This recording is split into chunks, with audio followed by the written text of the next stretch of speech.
Muy buenos días. Estamos aquí con el equipo de producción de la película de Topos y Sapos. Este es nuestro segundo capítulo. Queremos hacer esto cronológicamente, entonces con los inicios de las personas que estuvieron en el equipo de producción y quien hizo parte del casting. ¿Sí? Estamos aquí con Alberto Moncayo, que es el director, Carolina Revelo, quien fue una de nuestras productoras en el inicio, Yasmín Fajardo, que lastimosamente no se pudo comunicar, ella está virtualmente, ella está en Palestina, es en el Huila, ella es docente y la señal está mal. Estamos con Freddy Guerrero, que es el asistente de dirección de la película y él estuvo desde los inicios haciendo el casting. Y Claudia Guerrero, quien nos acompañó ya más adelante en la producción, pero ella ha estado en el equipo desde, digamos, como poder avanzar en este proyecto. Beto, entonces cuéntanos, ¿cómo surgió la idea de la película? ¿Sí? ¿Cuáles fueron los inicios y quiénes iniciaron a acompañarnos en la película? Bueno, gracias Fabio. Pues para empezar, pues el proyecto nació hace pues, muchos años. Eh, la idea era hacer una película sobre Pasto y los pastusos, y habían pues como muchas opciones. Quería tomar como una historia que fuera de alguna manera representativa en Pasto, ¿no? Y había muchas opciones, digamos, pero siempre, casi desde niño, conocí la historia del robo del siglo, ¿no? Fue un evento pues, espectacular que sucedió en Pasto en 1977, en donde unos ladrones de bancos hicieron un túnel hasta el Banco de la República, desde una casa vecina. Entonces, ese robo que fue sin armas y sin violencia, digamos que era como una especie de tendencia que había en esa época. En Europa también habían sucedido robos similares con esa filosofía de no dañar a nadie, en teoría, ¿no? Pues me parecía una historia muy, y sobre todo lo que dejó en Pasto, ¿no? Digamos que los ladrones de alguna manera pues cometieron su delito, digamos, y nos dejaron como un montón de anécdotas también alrededor de eso. Eh, algunas se conocieron, las que quisieron los ladrones que se conocieran, ¿cierto? Pero pues queda toda una historia que solo la conocen los protagonistas, digamos, ¿no? Los ladrones de la película, de la vida real, digamos. Solo ellos conocen en realidad lo que pasó en el robo del siglo. Entonces sobre todo lo que más me interesó fue todas las historias que la gente contaba, ¿no? Porque a uno le parecía que eran ciertas, otras que no.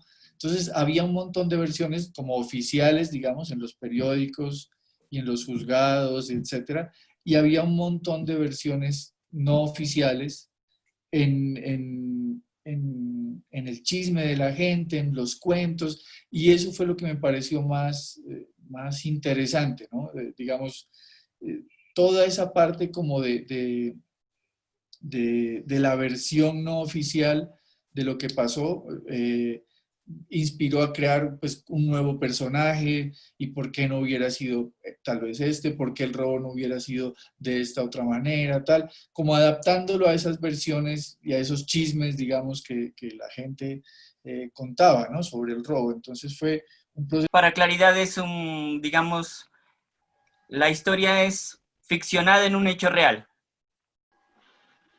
Sí, es una ficción inspirada en un hecho que sucedió. Pero del hecho real, con lo que nos quedamos fue como con lo más anecdótico de alguna manera, ¿no?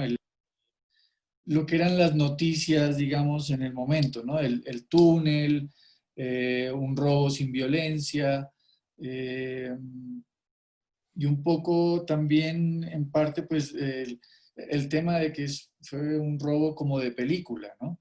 Eso fue como lo más inspirador de la historia real. Y también pues aprovechamos de alguna manera que la arquitectura de la ciudad que todavía se mantiene, entonces aprovechamos como ese aspecto de la ciudad, de una ciudad que en 1970 era otra, tenía otros valores, era muy diferente, ¿no?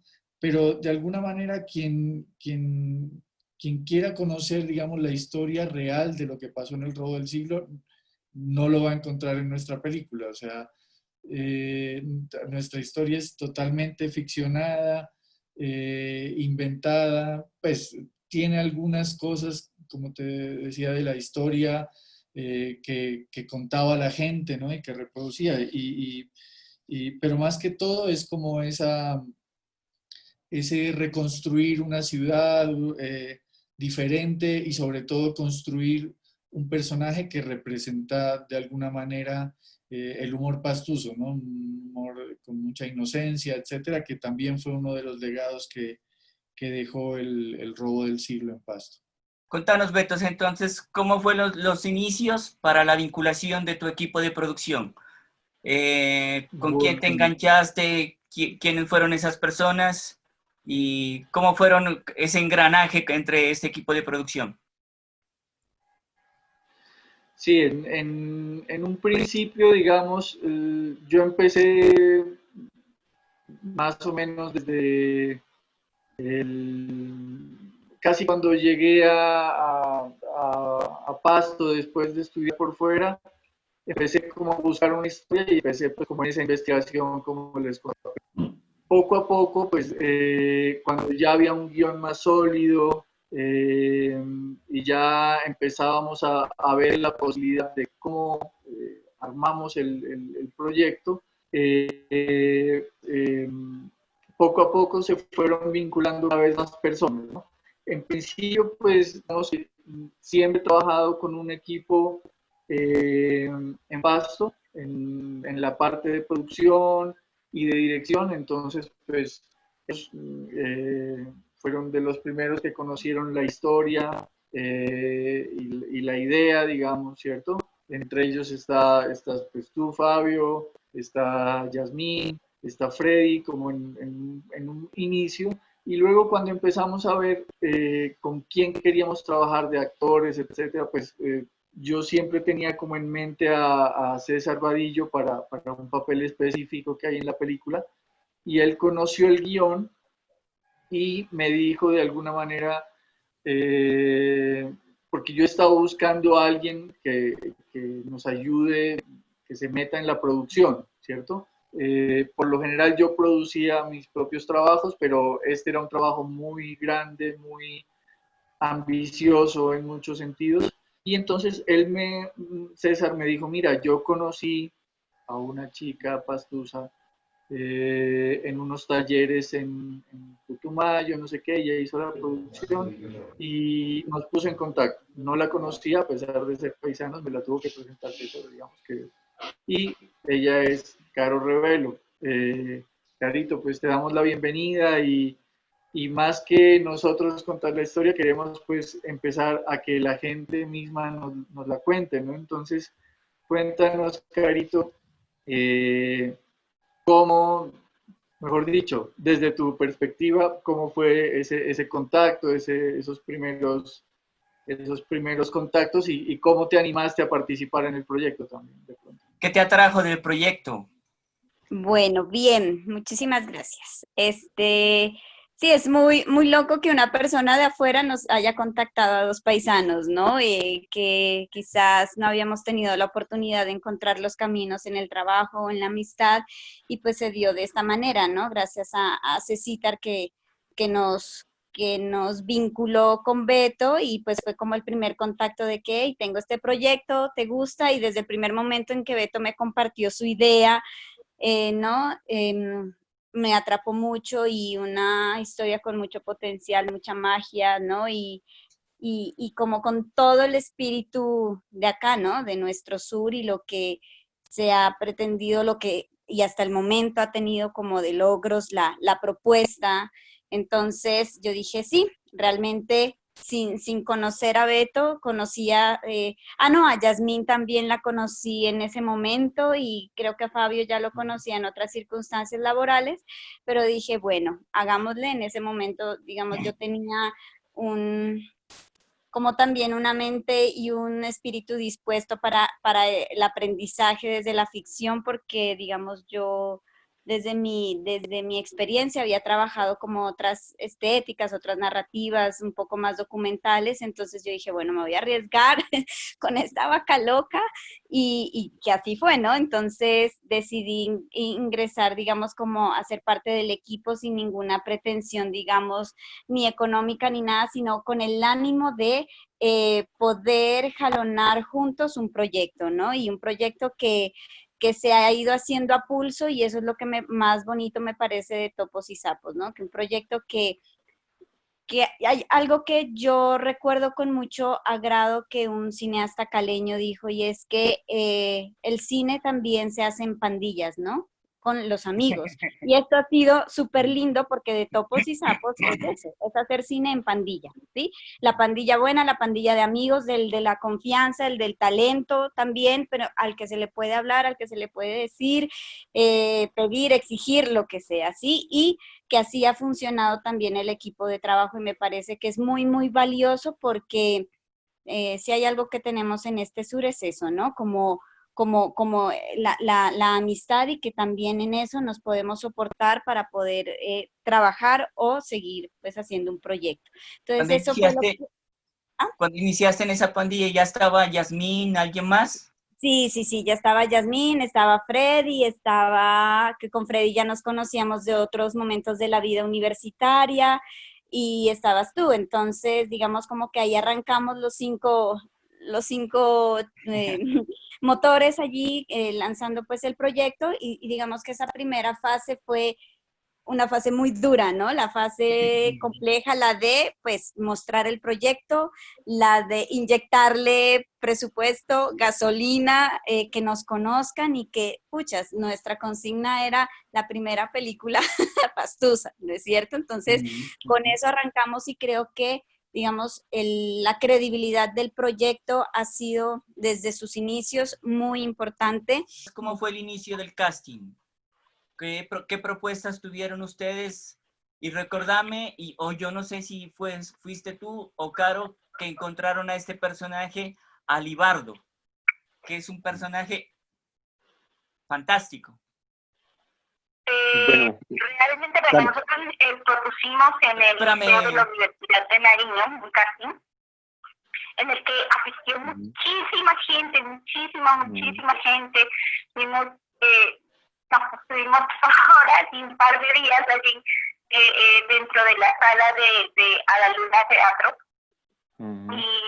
Y bueno, de allí creo que fue don Libardo que llegó. Realmente no lo recuerdo muy bien. No lo recuerdo muy bien. Después Carito tiene más noción de eso, o Freddy.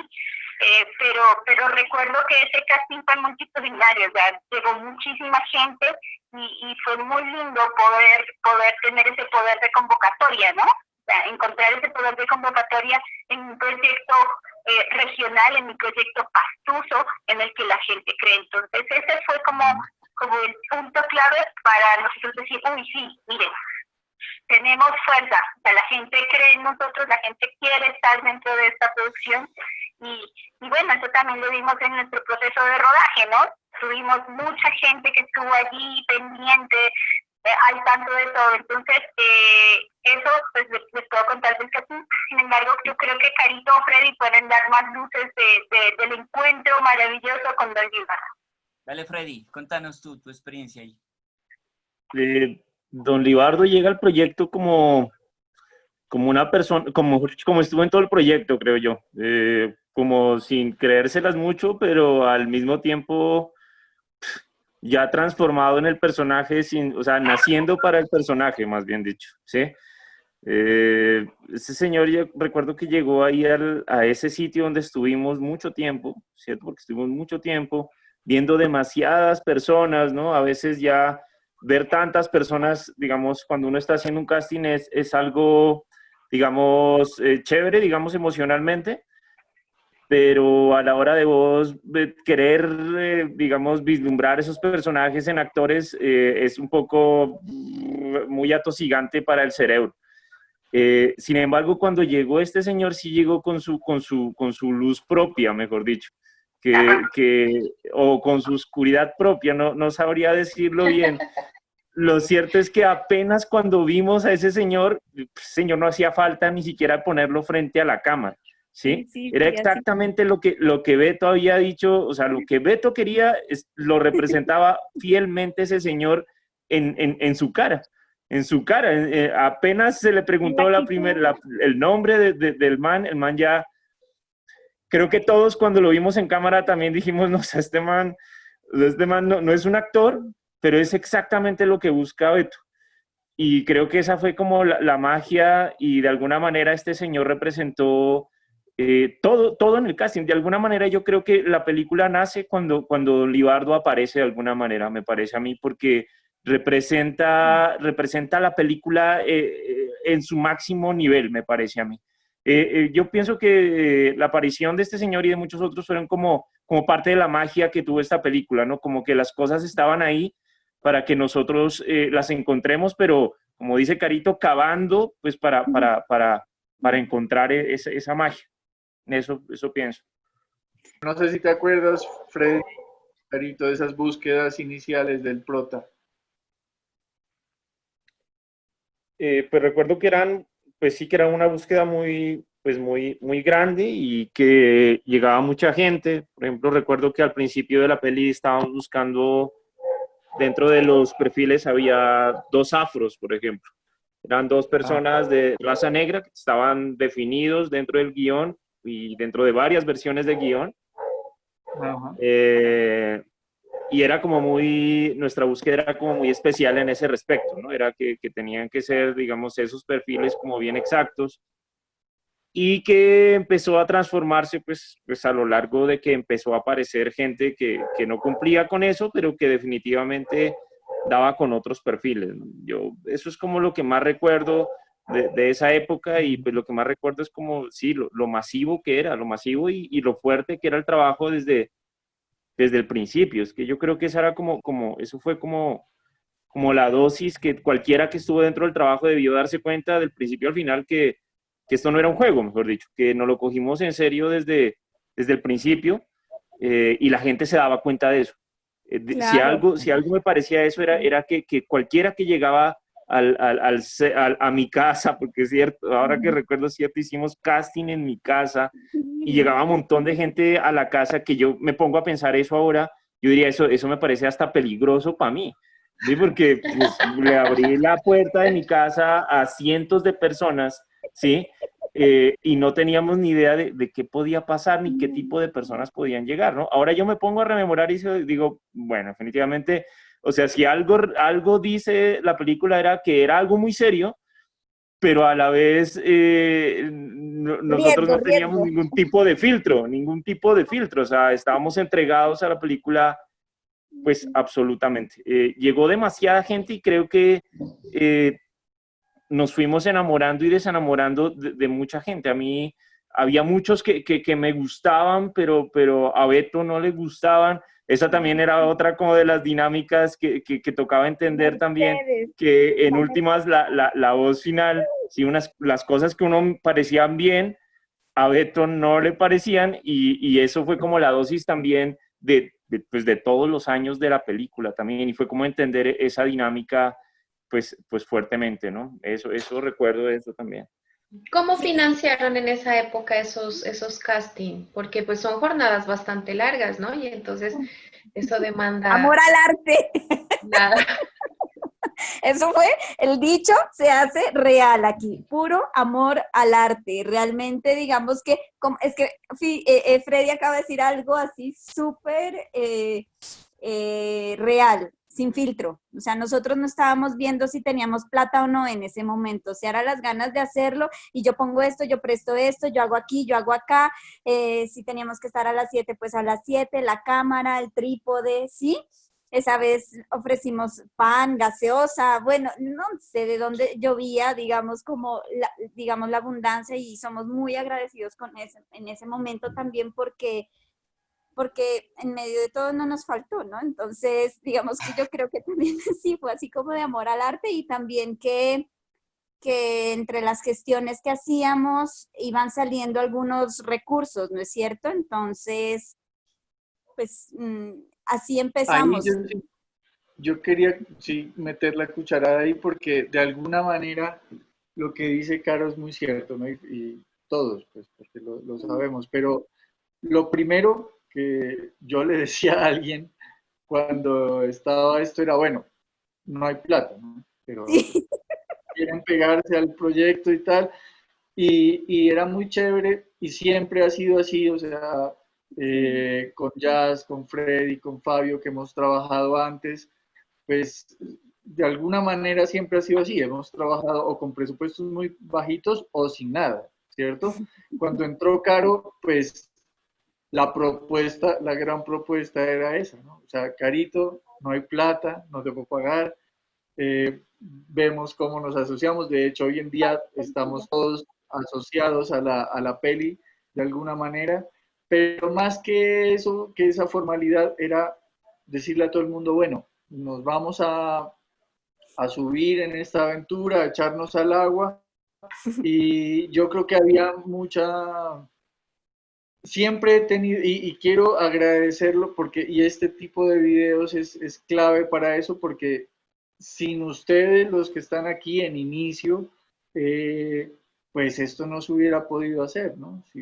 O se hubiera hecho de otra manera, pero es muy chévere contar con los amigos, contar con esa pandilla, como decía Carito, para juntarse y tener pues como una idea de sacar adelante todo esto y de apostarle también a que esto sea nuestra forma de vida de alguna manera, ¿no? Entonces, esa parte de la financiación de los castings y eso era muy, de hecho hasta ahora tenemos deudas, o sea, esperamos que el proyecto genere para poder esas deudas a Carito que nos prestaba, sacábamos todos del bolsillo de alguna manera, ¿no? Y Las poníamos ahí mamás con como los a apostar. refrigerios, ¿Cómo?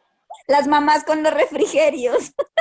Sí, todo era muy caserito, ¿no? Pero eso le daba también un ambiente, incluso de trabajo, muy chévere, ¿cierto?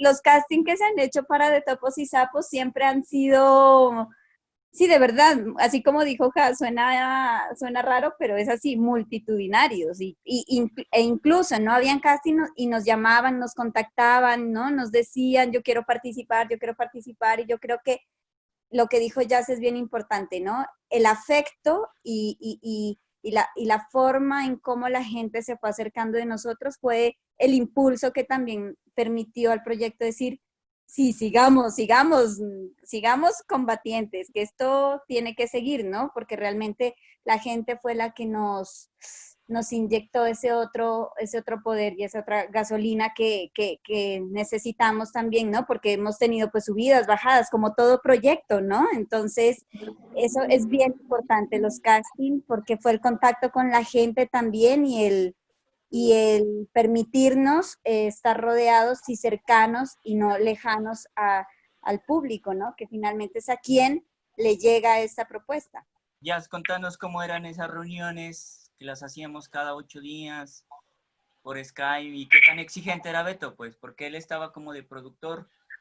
Él es el productor, pues. Nosotros de acá era, no le contestemos, no mentira. Las confesiones. No, nosotros sí, tenemos reuniones periódicas hasta el momento, ¿no? O sea, también se hacían, yo no recuerdo exactamente qué día hacíamos las reuniones, pero sí era como encontrarnos y proponer, ¿no? Proponer, siempre estar en busca de proponer cosas con toda la chispa y con todas las ganas de que el proyecto salga, surja, se vea y sí, de cavar ese túnel, ¿no? Entonces, sí, todas las reuniones eran muy dinámicas, todas las reuniones tenían algo nuevo que proponer, algo nuevo que brindar, ¿no? También recuerdo mucho que pues nuestras reuniones estaban enfocadas en las respuestas que traían Fabio y Caro de los empresarios, ¿no? Porque siempre mi lado ha sido como mucho más desde el lado contable, ¿sí? O sea, yo desde un principio le había pedido a Beto como, bueno, yo estoy aquí, yo me entiendo muy bien con los números, que Fabio y Caro se encarguen de ser la cara linda del proyecto. Entonces, como que a la espera de esas buenas noticias que nos traían, que no fue fácil convencer a la gente, no ha sido fácil hasta el momento, pero bueno, es un proyecto muy nuestro. Sí.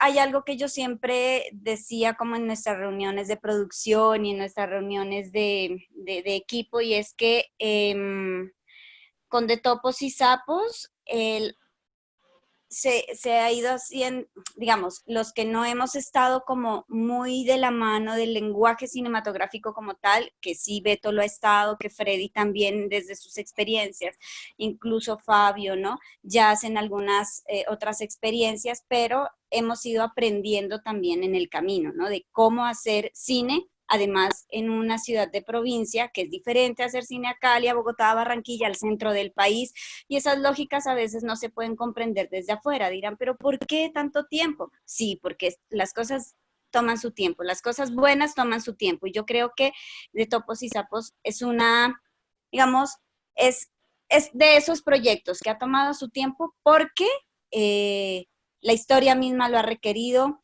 los compases, los ritmos de nuestra región son otros, las formas de invertir son otras. Entonces, creo que en sus inicios esa fue la etapa más difícil, ¿no? Llegarle a los empresarios que nos puedan comprender y nos puedan leer en lenguaje cinematográfico y no solo en número pesos, ¿no? Entonces, decirles, hey, está la ley de cine, está la parte tributaria, está esto, está lo otro, digamos, todas las estrategias serias que veníamos trabajando en medio de nuestro gran sentido del humor para poder llegarle a la gente también y mover sus fibras también, y todo lo que hicimos de crowdfunding, que hicimos todos los lanzamientos en el Teatro Imperial, que hicimos visitas a empresarios, que hicimos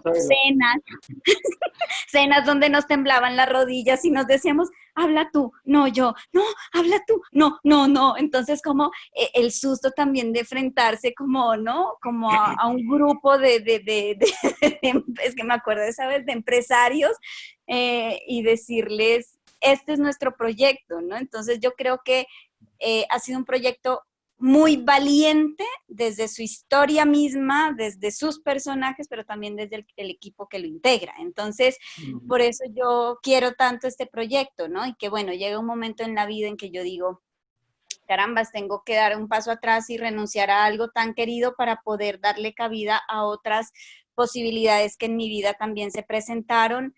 Me dolió, fue un duelo que hice largo, de verdad.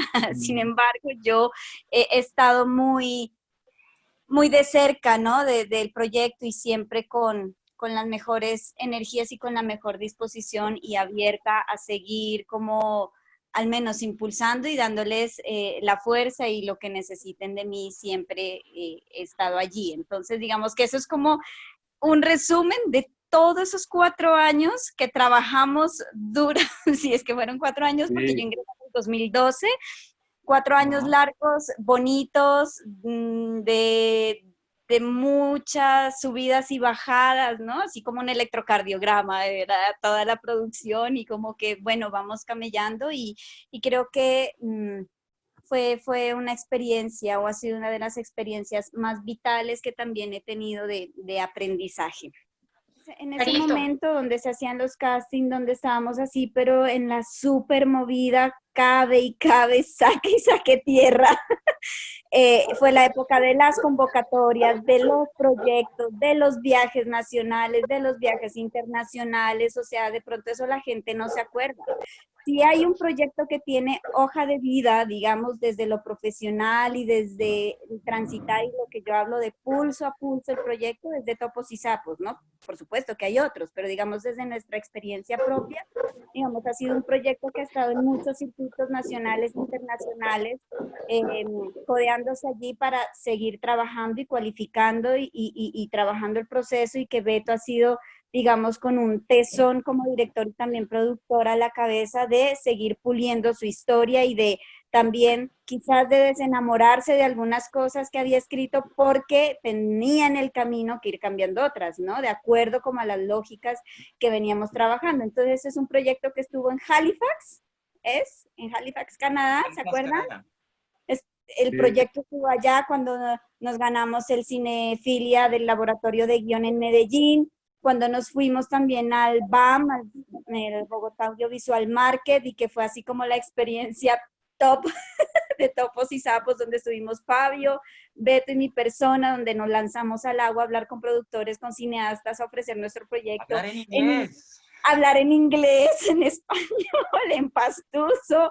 Luego Beto me mandó al agua, me echó al agua, literal, a ese meet que había como con todos los empresarios en una cena en donde por colores teníamos que estar ahí identificados como los junior y los pro. Entonces son esos lenguajes también de poderlos conocer y de cómo se mueve la industria, por más de que uno esté digamos, acá en la esquina sur del país, pero que también teníamos que conocerla. Entonces, es muy lindo también poder decirle a la gente que de Topos y Sapos, pues ha sido un proyecto, o es un proyecto que tiene mucha hoja de vida, que ha tenido muchos reconocimientos, que ha tenido mucho trabajo y que también se ha salido de lo regional porque ha sido importante pues poder estar en otros circuitos para poder engrosar el proyecto.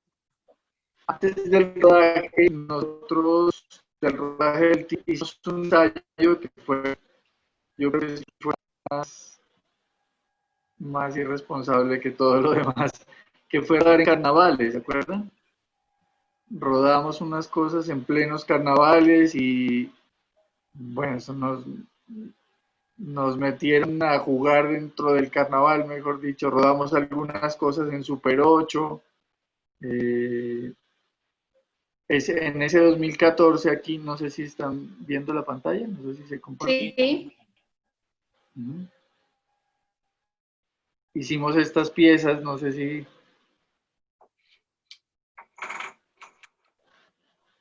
Esto fue en... Ah, claro. Esto lo rodamos en